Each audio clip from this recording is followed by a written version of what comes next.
Neste vídeo, o relato impactante de um presidiário que morreu no desabamento de uma mina de carvão e voltou milagrosamente à vida. É uma história verídica, publicada no jornal Mensageiro da Paz em setembro de 1944. Para quem não me conhece, eu sou a Silvana do canal Diário Pentecostal, especialista em História e Teologia do Protestantismo no Brasil. Se você ainda não é inscrito, se inscreve no canal, deixe seu curtir e compartilhe com seus amigos para que mais gente conheça o canal.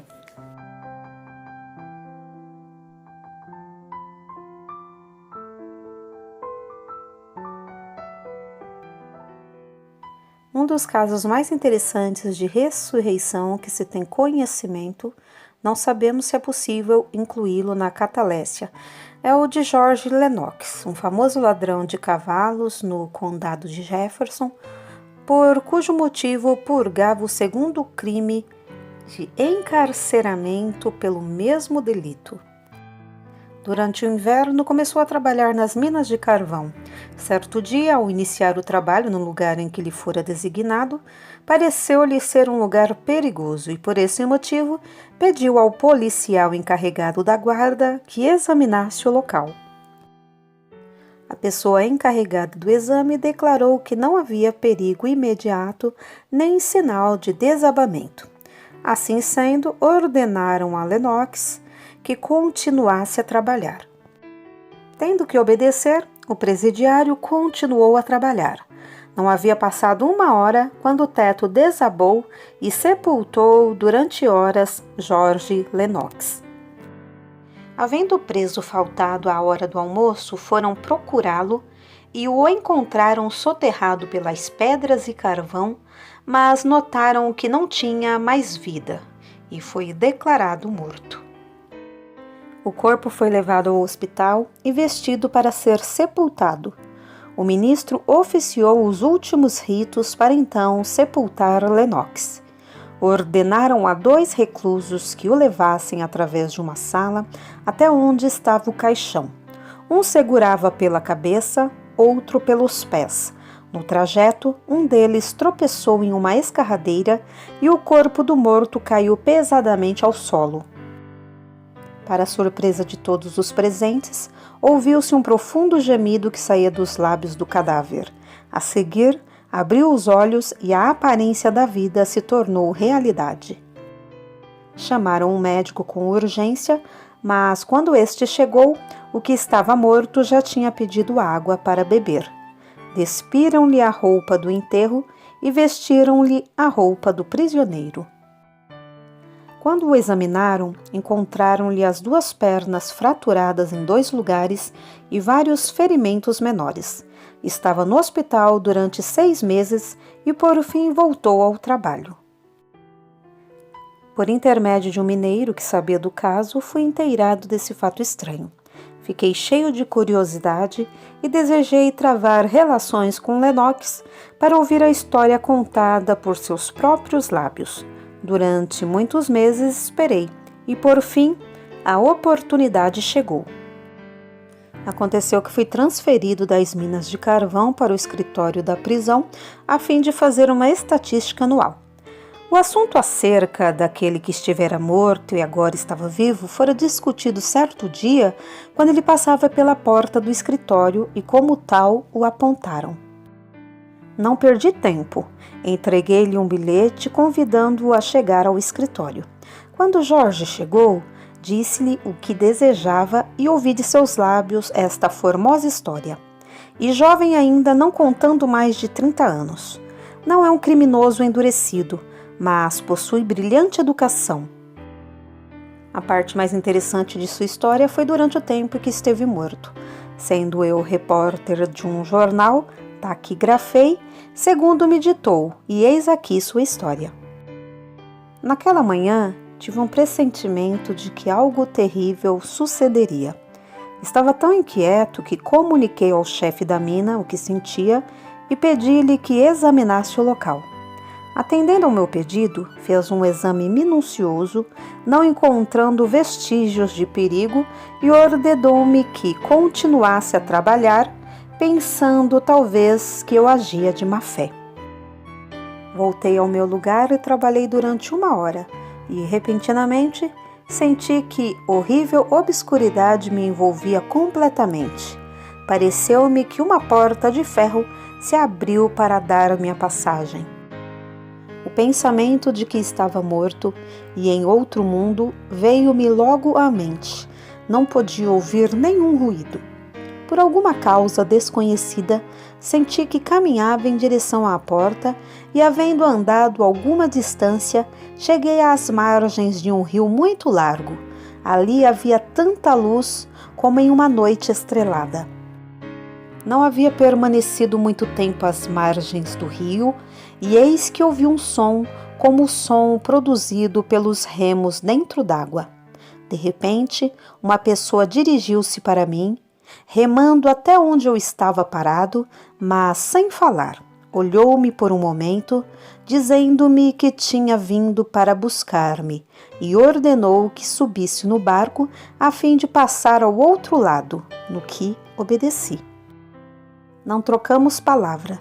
Desejava perguntar-lhe quem era e onde estávamos, porém a minha boca estava como se tivesse colada. Finalmente chegamos ao lado oposto. Saí do bote e o que me acompanhava desapareceu da minha vista. Deixado só na margem do rio, não sabia o que fazer. Examinando os arredores, notei 2 caminhos que se dirigiam a um vale escuro. Um deles era um caminho amplo e parecia ser muito concorrido. O outro caminho era estreito e seguia outra direção. Instintivamente, segui pelo caminho largo. Não havia andado muito quando começou a aumentar a escuridão. De quando em vez aparecia um raio de luz a certa distância, a qual servia para iluminar o caminho. A seguir, encontrei um personagem que não posso descrever. Somente darei uma vaga ideia de sua horrorosa aparência. Parecia ser um homem, porém era muito mais alto do que qualquer ser humano que eu já havia visto. Devia ter mais de 3 metros de altura. Tinha grandes asas nas costas e era tão negro como o carvão com que eu trabalhava, e estava completamente nu. Carregava pesada lança em suas mãos. Seus olhos brilhavam como tochas de fogo. Os dentes, alvos como pérolas, pareciam medir 1 polegada de largura. Seu nariz, se é que se pode chamar assim, era demasiadamente grande e achatado. O cabelo, tosco e comprido, caía-lhe pelos ombros largos e sólidos. Sua voz mais se parecia com o rugido de um leão do que com uma voz de uma pessoa. Foi durante o brilhar de um raio de luz que me foi permitido vê-lo pela primeira vez. Tremi como se fosse uma folha sacudida pelo vento ao descobrir suas feições. Levantou sua lança, como que arrojava contra mim. Detive-me repentinamente. Com sua terrível voz, ordenou que o seguisse, que já havia enviado um guia para me dirigir no caminho. Segui-o, pois que mais poderia eu fazer? Depois de havermos andado um pouco, parecia que enorme montanha se levantava diante de nós. A parte que ficava em nossa frente parecia perpendicularmente e uma das partes fosse levada para longe. Na parede perpendicular vi claramente escritas estas palavras: "Este é o inferno." Meu guia acercou-se da montanha e com a lança chamou 3 vezes. Uma grande porta se abriu e entramos. Fui conduzido pelo que parecia um túnel que atravessava toda a montanha. Durante algum tempo viajamos em completa obscuridade. Eu sentia instintivamente os pesados passos do meu guia e desse modo podia segui-lo. Pelo caminho pude ouvir lamentos profundos, como se fossem de moribundos. À medida que caminhávamos, os gemidos aumentavam e claramente ouvia os gritos de "Água! Água!". Descendo para uma saída e passando por ela, pude ouvir o que pareciam milhões de vozes que clamavam por água e mais água. A seguir, abriu-se outra porta com as ordens do meu guia e vi que havíamos atravessado uma montanha e agora estava diante de nós uma planície. Abandonou-me neste lugar para dirigir outros espíritos perdidos ao mesmo destino. Permaneci nesta planície até chegar outra pessoa parecida à primeira, que se acercou de mim. Porém, em vez de ter uma lança, tinha uma espada. Veio e falou-me do castigo futuro. Falou de um modo que encheu a minha alma de terror. Estás no inferno, disse-me. Para ti, acabou-se toda a esperança. Quando passavas pelas montanhas, ouvistes lamentos e gritos dos perdidos quando pediam água para molhar a língua abrasada pela sede? No fim deste túnel, há uma porta que dá pelo lago de fogo. Esse lago será o teu castigo muito breve.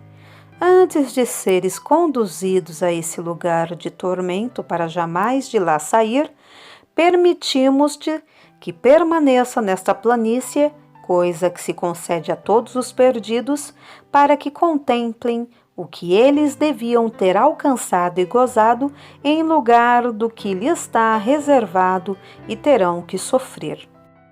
Depois destes acontecimentos, fui deixado só, talvez causado pelo grande medo que experimentei. Nesse momento senti que a minha mente estava em um estado de estupidez. Senti também que desfalecia e que as forças me abandonavam. Minhas pernas recusavam suster o corpo. Por cima da minha cabeça, mas muito longo, via-se uma famosíssima cidade, da qual fala a Bíblia. Quão maravilhosos eram seus muros de jaspe! A considerável distância, podia-se ver vastíssima planície coberta de flores. Por ela também pude contemplar o rio da vida e o mar de cristal. Inumerável multidão de anjos passavam pelas portas da cidade celestial, cantando lindos hinos. Entre eles, vi minha querida e velha mãe, a qual morreu há anos atrás por causa de minhas maldades. Ela parecia chamar-me, porém eu não pude mover-me, senti que um peso me detinha onde me encontrava. Uma brisa suave trazia a fragrância das flores da planície. O mais claramente do que antes, eu ouvia as doces melodias dos anjos que me fizeram exclamar: "Oh, quem me dera ser um deles!" Enquanto eu saboreava esta taça de delícias, pensando na felicidade que eu poderia ter alcançado, chamaram-me repentinamente. Um dos companheiros de infortúnio disse-me que era tempo de continuar para o destino e fez-me um sinal para o seguir. Retrocedemos outra vez e entramos no túnel escuro, seguindo o meu guia passo a passo. Chegamos a outra porta e, horror dos horrores, ali estava o lago de fogo. Pude ver diante de mim, até onde a vista alcançava, o lago de fogo. Grandes labaredas de fogo que se envolviam uma às outras. Ondas de fogo moviam-se como as ondas do mar embravecido. Seres humanos eram vistos levantados pelas chamas, lançando imprecações contra um Deus justo. Seus lamentos ouviam-se com uma força ensurdecedora. Ao ver tudo isto, voltei os olhos para a porta por onde eu havia entrado e li estas palavras: "Este é o teu castigo. A eternidade não se acaba." Senti que os pés afundavam e depressa me encontrava no lago de fogo. Uma sede inapagável apoderou-se de mim e, pedindo água com grande insistência, acordei no hospital da prisão onde eu estava. Nunca contei essa experiência a ninguém para não ser considerado visionário ou desequilibrado e atirado a um manicômio. Passei por esta experiência e estou muito satisfeito por ainda estar vivo e por saber que há céu e inferno conforme ensina a Bíblia. Sei que isso é certo e fiz um propósito de nunca mais voltar a esse lugar. Logo que despertei no hospital e senti que estava vivo, na terra outra vez, imediatamente dei meu coração ao Senhor e desejo viver e morrer cristão. Entretanto, a visão que tive do inferno jamais desaparecerá de minha memória, mas também jamais esquecerei as formosuras do céu que eu vi. Um dia irei ver minha querida e velha mãe, andarei pelas margens do rio cristalino, em companhia dos anjos pelas planícies, pelos montes e vales cobertos de lindas flores, cuja formosura ultrapassa tudo quanto o mortal possa imaginar. Ouvirei os cânticos dos remidos, e isso compensará mais do que viver a vida cristã aqui na terra. Abandonarei os companheiros de crime e associar-me-ei com gente melhor quando sair da prisão. Tradução R.P. Olivares. NR. Leia-se a parábola do rico e Lázaro e veja-se a semelhança que há acerca do céu e do inferno. Lucas 16, do 19 ao 26. Porém, há meio de escapar da perdição. Crê no Senhor Jesus e serás salvo.